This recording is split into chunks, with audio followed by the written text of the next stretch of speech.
Assalamu alaikum. Peace and blessings, everyone. Good evening, great afternoon, good morning, whatever time of day it is, wherever you are. I hope that you're doing absolutely fantastic, spectacular, wonderful, feeling great, feeling calm, feeling free. My name is Miss Sasha, and I am here to do another read aloud. And for those of you, this is your first time here, I started back a few months ago with doing the live streaming of read alouds. I actually had started this back in 2017, 2018. I started it. I was doing it 2 days a week, and I was actually just doing read alouds on Facebook Live. And then I was doing that all the way up until like probably right before the pandemic. And then I did some more during the pandemic, and then I slowed up from doing the read alouds on Facebook. And then, um, long story short, I came back on in and I said, well, let me go ahead and bring back these read alouds because, especially to having new followers, people looking at the different things that we're doing. Just in case, for those of you who don't know, I'm the founder and executive director of ABC Read, which is a nonprofit organization that I started 10 years ago. And our mission is to develop and nurture a culture of literacy in Black and underserved communities. And I'm also the founder of a brand called Reading is Freedom, which was birthed out of me reading the book, The Narrative of the Life of Frederick Douglass. And one of his infamous quotes he said was, once you learn to read, you will be forever free. And for those of us who have some knowledge about one of the ways in which to enslave a person, and that is keeping them from learning, keeping them from knowledge. And so that's what was done to Black people intentionally, on purpose, systematically, keeping Black people from learning, from reading. And these are things that actually, this is a part of our history. We come from a learned society. We come from a society where books have always been very valuable, more valuable than gold. Having knowledge, having respect, having reverence to those who are scholarly, who are about knowledge and seeking knowledge. That is something that has always been a part of the African history, the African tradition. And I want to make sure that I am imparting that because this is something that I know is extremely important. In order for us to be able to thrive as human beings, we have to make sure that we are developing that birthright that God has given all of us, which is the right to read, the right to learn, the right to have knowledge. Nobody should stand in your way. Nobody should stand in our way when it comes to us wanting to have knowledge. Okay. So, with that being said, now I want to go ahead and begin the read aloud. All right. And so I chose this book. One of the reasons why I chose this book is because I've always loved Kadir Nelson's artwork. This brother is phenomenal. I mean, you see how just dope. I mean, the creases in the forehead. I mean, just all the details. His artwork, it just jumps right out at you. It is so gorgeous and beautiful. In this picture of our ancestor, Nelson Mandela, right? He was a freedom fighter. He was someone who said, no, I'm not going to sit back idly and allow my people to continue to be oppressed, continue to be dehumanized and demonized. I'm going to speak up and do the best that I can with what I have. And that's why I chose this book for this read aloud today. All right. So I'm going to get right on into it. Nelson Mandela, Words and Paintings by Kadir Nelson. Go ahead and grab your children. This is a learning moment. This is a family time. So please grab your children and let's read together, y'all. Okay. Roli La La played barefooted on the grassy hills of Kunu. He fought boys with sticks and shot birds with slingshots. The smartest Madiba child of 13. He was the only one chosen for school. His new teacher would not say his Zosa name. She called him Nelson instead.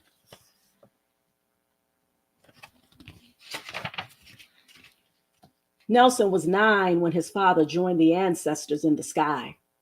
To continue his schooling, Nelson was sent miles away to live with a powerful chief. Brace yourself, my boy. His mother held her tears and said goodbye.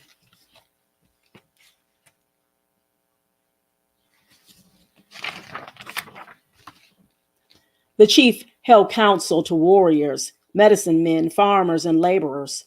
The elder ones told stories of old Africa. For centuries, Thimbu, Pando, Xhosa, and Zulu peoples lived in the mountains and valleys of South Africa. The land was bountiful, fertile, and rich. The people hunted, fished, and raised crops, living in relative peace. But they made war on European settlers who came in search of land and treasure. The settlers' weapons were stronger and breathed fire. Slowly, the people were conquered. Their land was taken and spirits dimmed. South Africa belonged to Europe.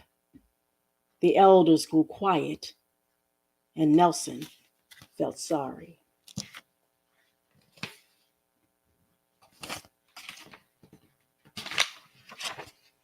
Nelson grew into a young man and attended fine schools in the golden city of Johannesburg, where Africans were poor and powerless. Nelson became a lawyer and defended those who could not defend themselves.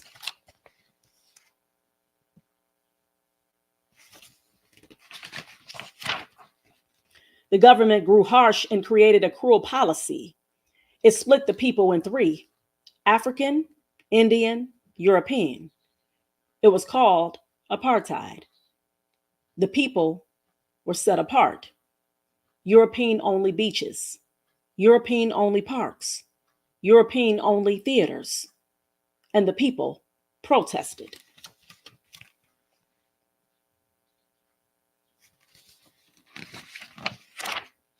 Nelson organized rallies to fight apartheid. We must win back Africa, he told them. South Africa is for all South Africans.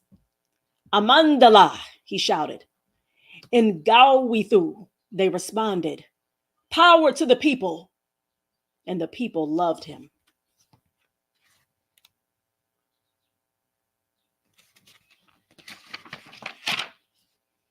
Speaking out was against the law, and Nelson was arrested and jailed for a fortnight with 100 men.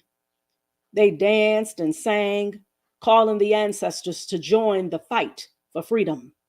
Amandala, Ngawithu.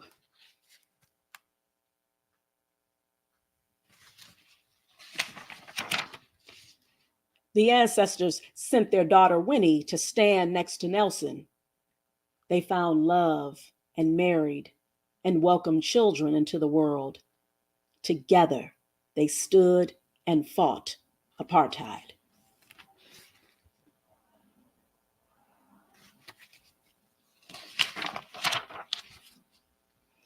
The state vowed to put Nelson in jail, and he went underground. He wore different disguises and lived in the shadows. Empty flats, farmhouses, and bedrooms of friends became Nelson's home while he organized more rallies and protests. The police put out a warrant for his arrest, but they could not find him.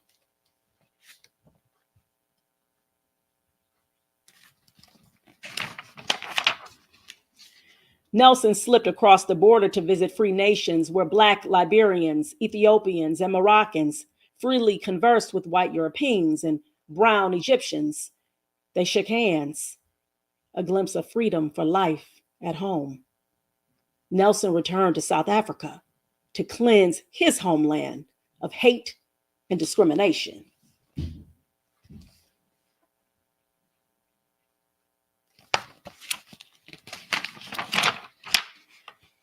With a vision for peace and harmony, Nelson felt renewed and ready to fight for freedom. But on a drive to town, he was captured, arrested, and taken to jail. The people cried, "Free Mandela! Free Mandela!" Wet paint and posters covered South African walls.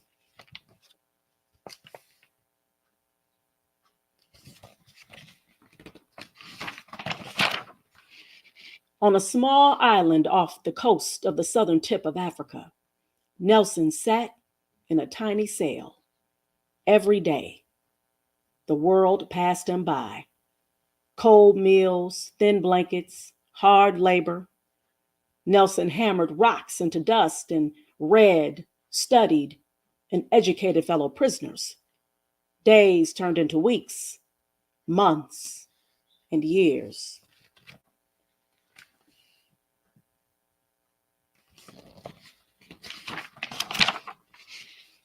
His children grew up. Relatives passed away.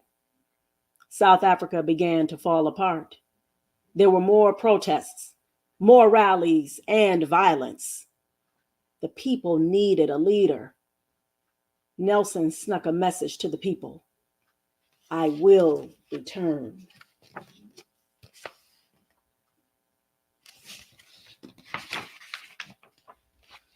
As years passed, the world pressed South Africa to change. The new president agreed, and European-only signs came down. Beaches, parks, and theaters opened. Nelson's comrades were set free. Apartheid was no more.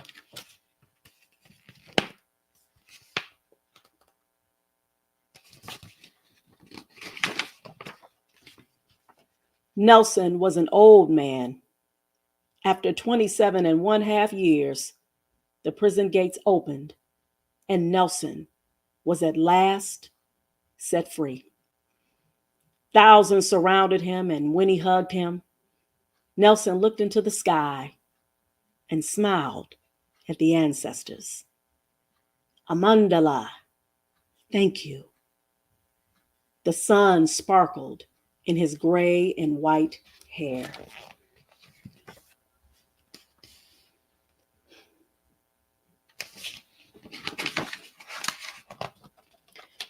Nelson stood proudly with the wind at his back and spoke to a colorful sea of people. "We must forget our terrible past and build a better future for South Africa. Let us continue to fight for justice and walk the last mile to freedom."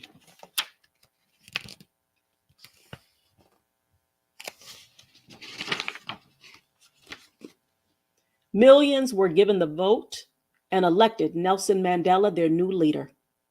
South Africa was free at last and finally at peace. The ancestors, the people, the world celebrated. Amandala in Gawithu.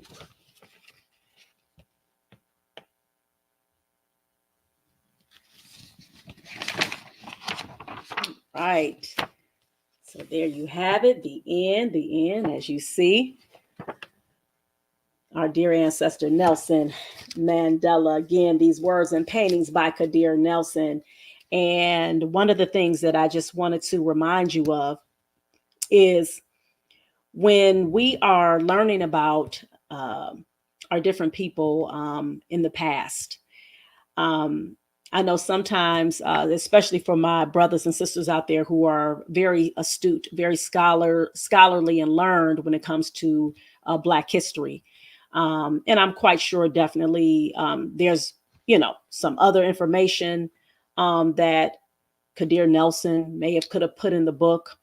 And also too, we understand that when we're reading these different stories, sometimes some people may have an approach where it's, now everybody is getting along, right?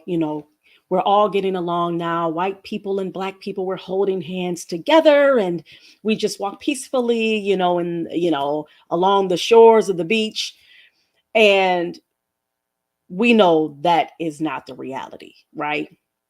But books like this create an entry point.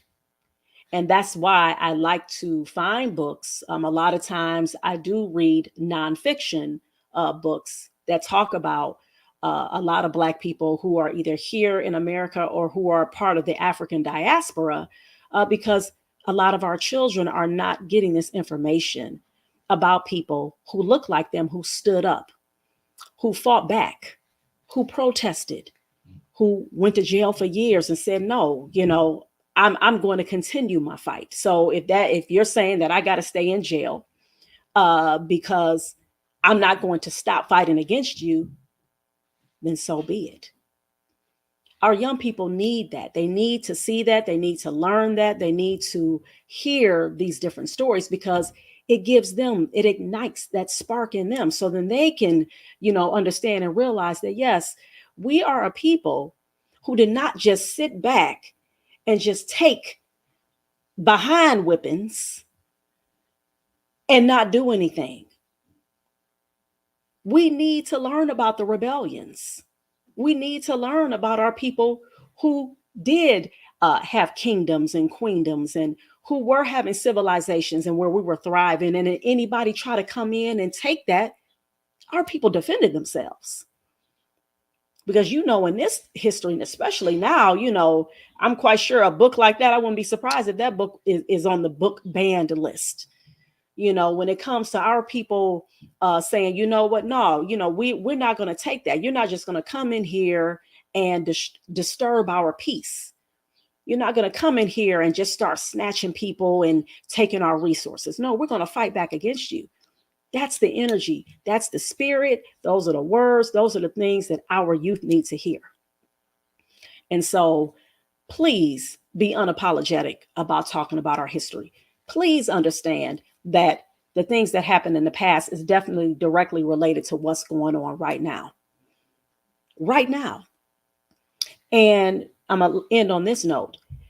Apartheid, that system, actually, they learned, those people, the social scientists and those who were in the formation of apartheid, they actually got their ideas and their practices from right here in America with the Jim Crow and the segregation. That's where they learned that from. And so they're like, oh, wow, we can implement that. Where we at? And so, and that's and I'll end with this. One of the things that we have to, remind ourselves, and as we are having conversations with our children, impressing upon them early and letting them know that you want to leave a good legacy. Anything that you do, anything that you impart to somebody, you want to make sure as much as you possibly can, it is something that's going to be positive, and it's something that is going to be beneficial. Because if you teach somebody something that's good, something that's great, and then they practice it and then they teach somebody else, you're going to get the residual blessings from that. That's a blessing. And however, on the flip side, if you teach somebody bad practices, evil, things that are dehumanizing, things that destroy humanity, and you don't try to change it, and you just keep on with your evilness, and then other people practice it, guess what? That sin goes on you, magnified. So remember to always keep in mind of what kind of legacy do you want to leave behind. Find your purpose early. Ask your children what things that they enjoy doing, what things they love to do, what things they know how to do very well. Pay attention to that. Encourage them to whatever it is that they know how to do very well, and they can turn that into something that's great, where they could be a benefit to society. We got a lot of ignorance out here, and we know that. A lot of us, especially in my age group, we know it's a lot of ignorance out here. And it gets worse. But guess what? Our resolve and the things that we're doing, the good things, the great things that we're doing, it only gets stronger for those of us who understand that this life is temporary. This life is temporary, y'all. All right. So just remember that. Okay. So with that being said, hope you all enjoyed that read aloud. Again, I hope that's used as an entry point for you all to go and study Nelson Mandela, study South Africa, and all the different the apartheid and just the different practices of the culture. And hey, y'all, I've been saying this for a while. We actually had a reading event that was focused on passports. For those of you who have not gotten passports for yourselves or for your children, do that. The world is a classroom. What better way to learn about South Africa than to actually go to the country itself? So make that intention as well. All right, get those passports because we don't want we got to quit limiting ourselves, y'all. We got to. We have to stop. Really, we see the destruction of things that's going on globally, and we those of you who are listening right now and watching this right now, you all know that we have greatness, we have a purpose, we have things that we can be doing that can change the world. And so make sure that you're doing it intentionally. And even when you fall short, please don't give up. Please don't give up. All right. So I had to say all that. I know I kept saying I'm gonna end, but that was just on my heart. I had to say that. So I appreciate you all listening. Make sure you share the live. Those of you who are on YouTube, of course, it's going to be on YouTube. Make sure those who are able to watch the replay, please leave the comments, like, subscribe, share. Okay. You see the donate via Cash App. Shout out to we just got a donation today. I'm going to give her a shout out. Sister Sanera, she gave us a donation today. She's given us donations in the past, and we appreciate you tremendously. Oh my goodness, that right there is just beautiful, right? So those donations that she gave and other people who are giving, and we're using that money to be able to buy books like this, to be able to have the reading events, to be able to feed the people, to give the people the resources, to be able to have speakers come in. You're going to get the blessings for that. Every time you give, I don't care if you sharing a post. I don't care if you're giving just $1, whether it's $1 or $1,000, you're going to get the blessings for that. Because any good that you are contributing to and somebody else is benefiting from that good, then you get blessed for it many fold over. All right.